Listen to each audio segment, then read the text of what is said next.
Pemirsa, bermula dari dunia usaha, lalu terjun ke dunia pendidikan, dilanjutkan ke dunia perbankan. Ini merupakan modal utama sang perempuan parlemen saat ini yang kami pilihkan untuk kami hadirkan ke hadapan Anda.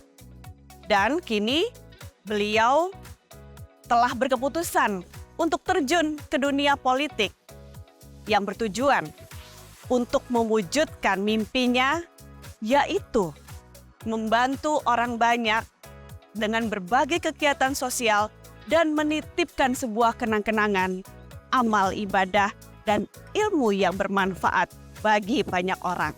Kami akan berikan sosoknya secara detail, yaitu Ibu Rosyati M.H. Tamrin, anggota Komisi 2 DPR RI. Assalamualaikum Ibu. Waalaikumsalam. Perkenalkan, saya Ius dari TV Parlemen, Ibu Rosi. Silakan, mari. Terima kasih Ibu, saya izin duduk. Pemirsa, saya sudah ada di ruangan, salah satu ruangan di lantai 4. Nah, saya langsung mau bertemu dengan narasumber saya pada kali ini, yaitu Ibu Rosyati M.H. Tamrin. Tapi, saya tuh cek dulu ya, sebelum kesini, sebelum ketemu beliau, udah 2 hari ini cek dulu. Ternyata biasanya beliau dipanggil dengan sebutan Mama Rosi ya. Benar nggak Bu? Bener. Benar ya, nah karena lebih akrab Mama Rosi. Tapi pertanyaan pertama saya saat saya lihat Instagram Ibu, sosial media Ibu, kenapa panggilannya Mama Rosi? Padahal dapilnya Kalimantan Selatan. Ini pasti ada cerita khusus deh Bu.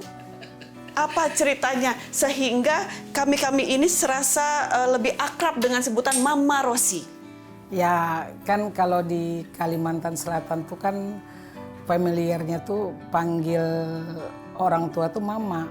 Jadi karena kita ini banyak anak-anak binaan, jadi lebih enak dipanggil mama daripada ibu tuh, lebih familiarnya.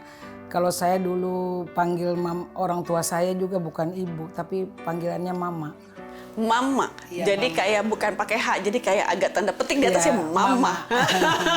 Oh jadi karena memang di Kalimantan Selatan, Kalimantan di Banjar Selatan. ini panggilannya memang mama Ya, gitu mama, ya. mama, Gitu. mama. Jadi makanya dipanggilnya Mama Rosi, banyak anak-anak, anak kandung, anak Anak- binaan, anak-anak yang lain gitu ya pemirsa, ternyata seperti itu ya. Tapi itu memang lebih enak, kelihatan akrab memanggil Mama Rosi. Ya, lebih familiar karena kita sebagai orang tua, panggilan mama itu seperti orang tua kandung sendiri gitu, mama. Gitu. Karena saya ingat panggil orang tua bukan ibu, tapi saya panggil mama saya mama gitu. Mama Rosi, kalau misalnya nih melihat dilantik tahun 2023 akhir, sekitar bulan November kalau tidak salah dalam catatan saya. Nah, kemudian periode 1 tahun periode terakhir ini cukup sangat sedikit waktunya, sangat singkat untuk bisa mengisi banyak hal pada saat Ibu duduk sebagai anggota DPR. Tapi sebelum sampai sini pasti ada ya perjalanan panjangnya.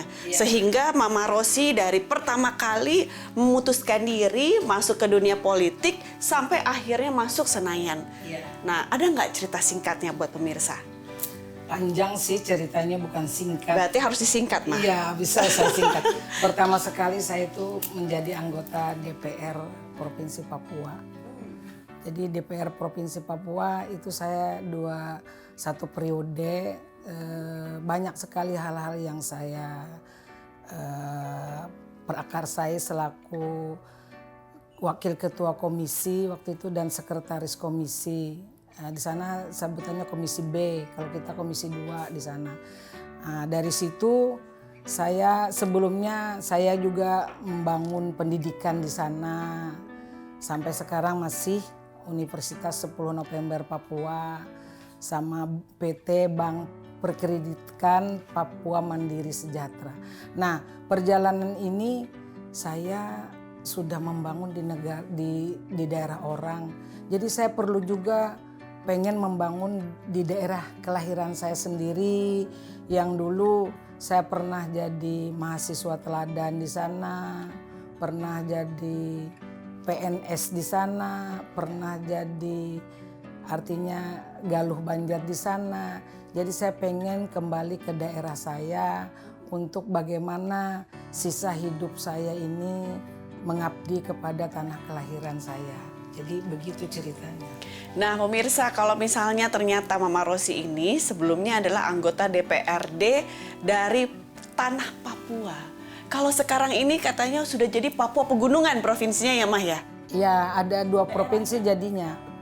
Jadi saya kan kemarin tuh dapilnya dapil Papua Pegunungan, tapi di situ ada berapa kabupaten, 7 kalau tidak salah. Jadi 2 provinsi jadinya. Karena Puncak Jaya itu lain lagi. Sekarang Wamena, Tolikara, Yalimo, Nduga, Lanijaya itu dapil saya, dapil daerah-daerah. Kadang-kadang orang ada rasa takut ke sana, tapi kalau saya enggak ada, bukan kita berani, tapi saya berpikir semua itu saudara-saudara kita, masyarakat Indonesia yang kita perlu bina, yang kita perlu ayomi, yang kita perlu bangun daerahnya itu. Jadi waktu itu saya tidak ada merasa mereka tersingkirkan, enggak, biasa aja menurut saya. Dan alhamdulillah sampai sekarang saya masih begini, dan saya pernah ke pedalaman sampai ke Sinak saya. Karena kalau kami orang umum atau orang awam pasti bertanya Mah, nggak takut Mah? Enggak, saya berteman kok sama mereka karena dapil saya di situ. Karena menurut saya siapapun, kalau kita nawaitu niat kita untuk masyarakat dan orang banyak, saya yakin Allah bersama kita. Nah pemirsa, jadi Mama Rosi ini ya, semua perjalanannya sangat panjang. Cuma tadi memang saya minta untuk dipersingkat ceritanya. Hanya saja memang saya menangkapnya bahwa perjalanan Mama Rosi ini tidak hanya langsung terjun ke dunia politik, bahkan awalnya ikut dulu kontes kecantikan. Jadi juara satunya, jadi nggak main-main, ada fotonya, ada buktinya ya Mah ya. Jadi Galuh Banjar tahun 87, juara 1, terus kemudian sempat menjadi anggota DPRD di tanah Papua, yang mungkin kita semua juga tadi seperti saya bertanya, nggak takut Mah, tapi ternyata semua balik lagi ke Nawaitu. Nah, sekarang terbukti bahwa jalannya Mama Rosi lah sampai masuk ke Senayan. Jangan kemana-mana, masih bersama kami di Perempuan Parlemen. Mah, abis ini kita mau pindah tempat yuk, ngobrol di mana gitu yuk Mah, yang biar enak. Soalnya masih banyak yang Iis mau tanya-tanya. Yuk Mah, kita ke sana yuk.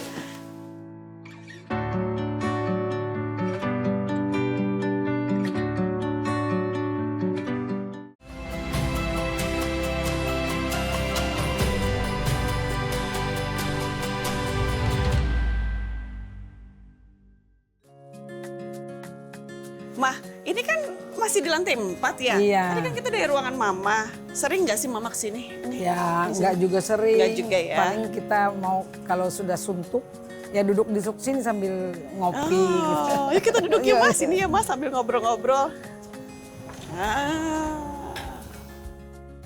Nah pemirsa, saya tuh masih di lantai 4 loh, di Gedung Nusantara 1 nih, di DPR RI. Nah ternyata memang kalau misalnya ruang kerja, kebetulan kan tadi ruang kerja Mama Rosi masih di lantai ini ya pemirsa. Nah saya mengajak Mama biar ada suasana berbeda ya Mah. Soalnya biasanya kan selalu di ruang rapat. Pakai AC di ruang rapat, tegang-tegang. Sekarang ngobrol-ngobrol sama Mama di sini, kita melanjutkan obrolan kita. Boleh. Yang namanya perjalanan. Tapi kenapa ya Mah ya, yang Mamah ini benar-benar memutuskan seorang perempuan ini benar-benar terjun ke dunia politik. Kalau dibilang ya Nawaitu mungkin semua perempuan di Indonesia juga punya niat yang sama, tapi kan kesempatannya ini yang enggak semua bisa dapatkan. Menurut Mama, bagaimana sih Mah supaya misalnya perempuan Indonesia juga bisa seberani dan segigih Mama? Ya tergantung kita punya perjalanan lah. Kalau saya kemarin tuh terjun ke dunia politik ini tidak sengaja. Saya dulu PNS pegawai negeri sipil di Banjarmasin tuh golongan 2, sambil kuliah sambil PNS saya. Saya dapat honor PNS, gaji PNS. Oh, terima kasih. Terus saya dapat honor jadi Galuh Banjar. Terima kasih Mbak. Mari silakan minum sambil kita makasih ngobrol. Mama. Kita sambil ngobrol. Kita ya. cicipin Ya. dulu, Mama.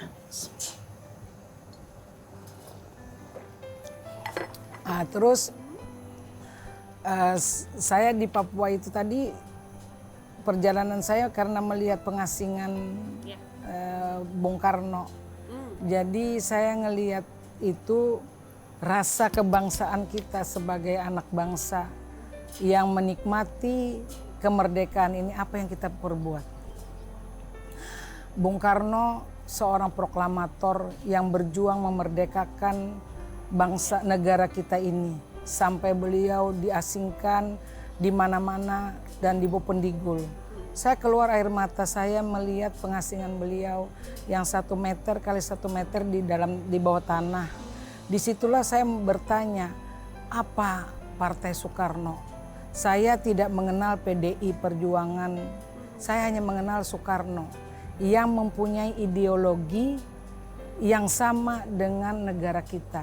Ideologi Pancasila, Bhinneka Tunggal Ika. Dari Sabang sampai Merauke itu beda. Berbeda-beda suku, agama, bahasa. Tapi Bung Karno bisa menyatukan itu menjadi Indonesia. Nah, disitulah mulai saya pengen terjun ke politik lewat PDI Perjuangan. Nah, berarti Mah mengisi waktu yang tidak banyak lagi lah ibaratnya di periode ini sampai bulan Oktober. Apa yang sudah Mama lakukan dalam hitungan dari November dilantik hingga sekarang dan apa yang akan Mama lakukan? Kita mengikuti kegiatan komisi 2. Kebetulan saya ditempatkan di komisi 2. Sebenarnya saya background saya ini ekonomi sebenarnya. S1, S2, S3 saya ekonomi. Dan saya senangnya tuh di pendidikan dan di keuangan. Makanya saya bikin BPR dan mendirikan universitas. Nah, karena hobi. Nah, saya ditempatkan di komisi 2 yang artinya kepemerintahan lebih banyak. Nah, jadi kita mengikuti kegiatan komisi yang sudah ditentukan oleh Badan Musyawarah. Nah, apa yang kegiatan komisi yang kita linkkan dengan dapil kita dan kemudian juga masalahnya yang dari Sabang sampai Merauke. Kita berusaha menyelesaikannya sampai benar-benar paling tidak ada perkembangan yang lebih baik daripada yang sebelumnya gitu. Contoh ya, seperti kita ada mitra dengan BPN yang banyak sekali mengenai mafia tanah. Betul. Nah, kami kemarin saya juga bicara selaku saya anggota Komisi 2 kepada menteri yang baru dilantik 100 harinya ini program untuk mengurangi mafia tanah. Nah, paling tidak mengurangi mafia tanah karena ini menyangkut daripada kerjasama dengan oknum di dalamnya. Nggak mungkin mafia tanah itu bisa jalan sendirinya tanpa tapi kerjasama. yakin nggak sih Mah dengan kekuatan kita sebagai seorang perempuan, setidaknya niat kita baik untuk misalnya mengurangi yang namanya masalah mafia tanah di Indonesia. Yakin nggak Mah kita mampu nih waktu kita hitungan bulan? Ya, kita yakin tidak yakin, kita harus yakin bahwa kita menyuarakan yang menjalankan roda pemerintahan itu kan kementerian. Jadi kita desak kementeriannya dan itu masyarakat bisa menilai apakah menteri baru dilantik ini bisa paling tidak mengurangi mafia tanah. Dan saya kira ada beberapa yang sudah ditangkap atau dikasih pelajaran. Dan saya berharap bahwa oknum itu supaya jera itu dihukum. Jangan diberhentikan dari PNS saja, tapi pidananya harus dijalankan. Itu yang membuat jera orang gitu. Jadi loh. memang benar-benar efek jera nih yang harus dikedepankan Iya, ya Mah ya. efek jera yang harus dikedepankan. Efek jera. Nah, Semua Semua yang bermasalah itu harus efek jerah itu yang Tapi dikerjakan. kalau misalnya nih Dapil Kalimantan Selatan 1 kita hubungkan juga dengan kondisi di sini gitu ya Mah ya. Waktunya misalnya kita hitungannya misalnya tinggal 5 bulan lagi. Iya. Mah, apa yang bisa Mamah lakukan dengan berkaitan dengan Komisi 2 dan berkaitan juga dengan konstituen di Dapil? Nah, jadi kemarin itu ya kan program Komisi 2 ini kan menjalankan Undang-Undang 27 Provinsi. Nah, hari ini kita sudah selesai sinkronisasi tadi dengan Depdagri dan juga Dewan DPD tadi ikut juga hadir rapat sama dari Menhumkam. Nah, itu sudah finalisasi. Mudah-mudahan ini selesai sebelum kita berakhir. Nah, kemudian untuk konstituen, bagaimana di sana proses sertifikat tanah bagi masyarakat itu dipercepat.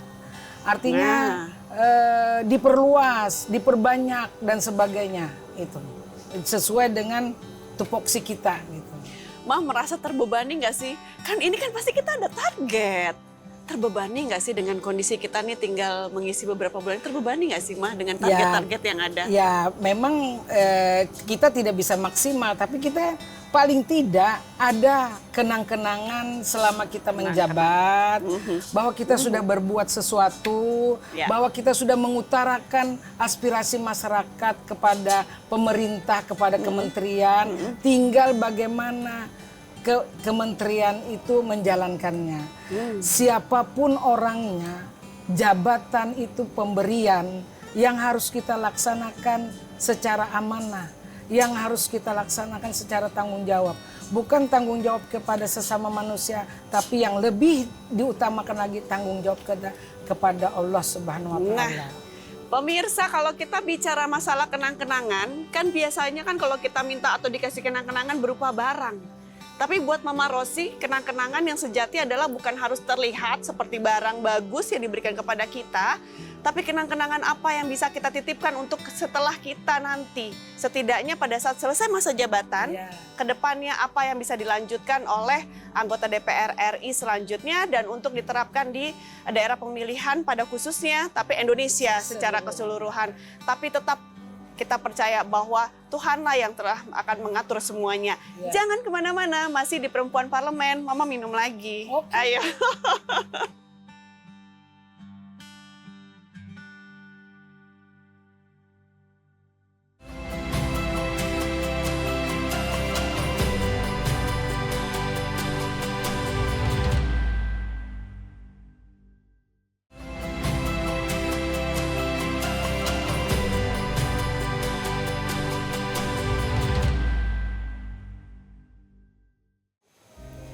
Mah, pandangan kita kan kalau dari sini kan ke situ ya Mah ya, ke masjid ini ya, Baitur Rahman ya, gedung DPR RI ya Mah.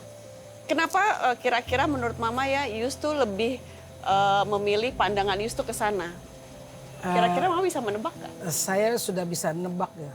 Apa? Karena kan masjid ini tempat orang sholat ya. Ya. Sholat itu tiang agama yang menghindarkan kita dari perbuatan yang tidak baik. Dan saya ingat ini, saya juga mendirikan musola, tapi musola itu agak besar seperti masjid. Di belakang rumah saya di Kalimantan Selatan, ya, namanya musola MH Tamrin Al-Banjari. Karena apa? Al-Banjari bapak saya juriat kelima, turunan kelima dari Syekh Arsyad Al-Banjari. Mungkin Mbak Yus di Google aja tuh, ulama besar di Kalimantan Selatan, Syekh Arsyad Al-Banjari. Pas banget, Mama mau tahu nggak apa yang sekarang ada di pikiran Yus? Jadi pemirsa, sebelum memulai di segmen ini, sebenarnya saya sempat bertanya sama salah satu stafnya Mama Rosi. Saya bertanya, Mas, sebutkan dong 3 kata yang berkaitan dengan Mama Rosi. Pertama adalah tegas, kedua beriman, ketiga mengayomi. Itu mah. Bisa aja tuh staf. Nah, jadi ternyata makanya pas banget pemirsa, nggak ada yang suatu kebetulan. Jadi pas saya duduk di sini, loh kok pas banget. Staf beliau mengatakan 3 itu adalah tegas, beriman, dan mengayomi. Itu juga yang saya lihat dari seorang Mama Rosi adalah seorang perempuan parlemen yang tegas, beriman, dan mengayomi semua dan tidak pernah pandang bulu. Mama, tapi ya Mah ya, kan Mama aktif, rektor sekolah tinggi, terus kemudian Universitas sekarang. rektor Universitas 10 November Jayapura, kemudian komisaris utama BPR di tanah Papua juga. Bagaimana dukungan keluarga kepada Mama?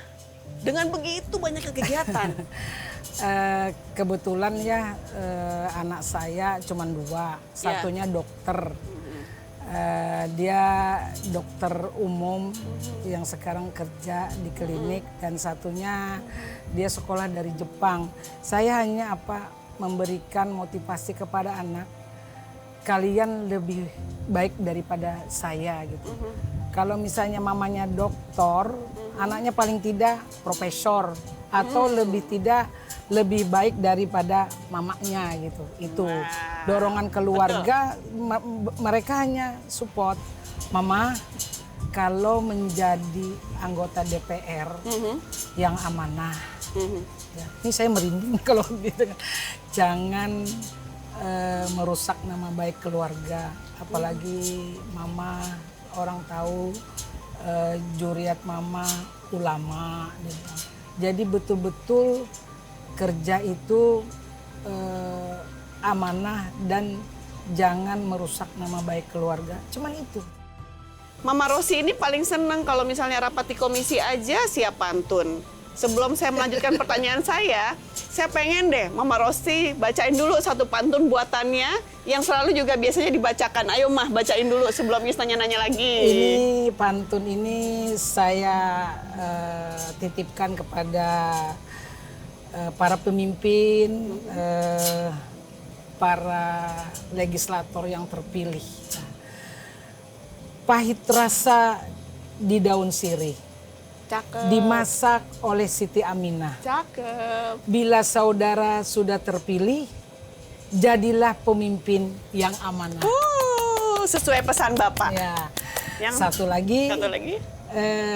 Bunga dahlia di tepi telaga. Cakep. Sungguh sedap dipandang mata. Cakep. Setiap suara sangat berharga untuk majukan negeri tercinta. Mama Rosi keren. Mah, kan tadi juga Bapak selalu berpesan bahwa amanah. Ternyata pantun yang dibuat oleh Mama juga berkaitan dengan amanah. Kalau bisa menghadap ke kamera, kalau kamera ini diibaratkan sosok Bapak yang begitu benar-benar sangat mengayomi anaknya, Bapak yang begitu sangat tidak banyak bicara ke banyak orang harus mendidik anaknya seperti apa, tapi benar-benar membuktikan anaknya bisa sampai titik ini. Mama mau bicara apa sama Bapak? Bapak, kami selalu mendoakan Bapak di alam sana. Semoga Bapak tenang dan kami juga anak-anak melanjutkan apa yang Bapak berikan yang merupakan nasihat yang baik, sholat, dan selalu belajar sampai sampai kemampuan kita setinggi langit kita kejar pendidikan, karena pendidikan itu adalah harta yang tidak bisa habis. Kalau harta ditinggalin bisa habis, tapi kalau pendidikan ditinggalkan sama orang tua itu tidak akan bisa habis. Karena yang berubah nasib seseorang adalah kita sendiri, dan pendidikan itulah yang bisa merubah nasib kita. Saya juga berpikir bahwa suatu daerah itu bisa maju ya masyarakatnya karena pendidikannya baik. Makanya saya berharap pemerintah itu memberikan dana yang lebih banyak kepada pendidikan, terutama daerah-daerah yang wilayah tertinggal seperti Kalimantan, Papua. Saya merasa sekali bahwa di Papua khususnya banyak anak-anak yang usia sekolah usia kuliah, mereka tidak bisa kuliah karena tidak ada dana. Saya berharap pemerintah kabupaten, provinsi, dan pemerintah pusat memberikan lebih banyak dana untuk pendidikan suatu anak bangsa yang butuh sekali pendidikan itu agar bisa mereka selain bekerja dan menciptakan lapangan kerja buat mereka. Karena saya senang di pendidikan. Amal yang tidak putus-putusnya walaupun kita sudah tidak ada di dunia ini adalah ilmu yang bermanfaat yang bisa dipakai seterusnya sama orang yang kita beri ilmu itu. Makanya saya di Papua mendirikan Universitas 10 November Papua karena kalau kita tidak berpijak di syukur, kita tidak selalu berambisi untuk hal-hal yang